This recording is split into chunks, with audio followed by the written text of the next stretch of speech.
Bones, avui us explicaré un conte que es diu El número 2, però per veure la gràcia del conte us vull ensenyar la foto que va inspirar la història, d'acord? Un momentet, que us l'ensenyo, a veure si me'n surto, que la veieu bé. Vale.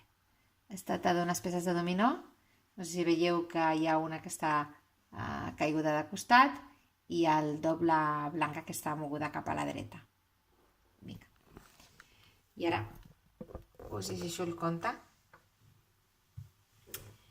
El número 2.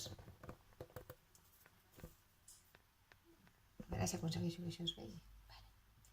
Sempre havia estat el número 2, el segon, i com li va dir el seu pare, els segons són els primers perdedors. Es sentia així, com un ningú sense objectiu a la vida. De sobte, es va trobar en aquella cua. Volia saber qui hi havia al capdavant. Segurament seria el primer, el guanyador que ell no havia estat mai. Mentre estirava el cap va relliscar i va caure fent un soroll sord que només va fer moure's el cec, que com que no veia, es va girar al cantó equivocat. Els que eren a darrere seu el van saltar. Algú fins i tot el va trepitjar i va anar desapareixent a l'inici de la cua que en un moment es va convertir en el final.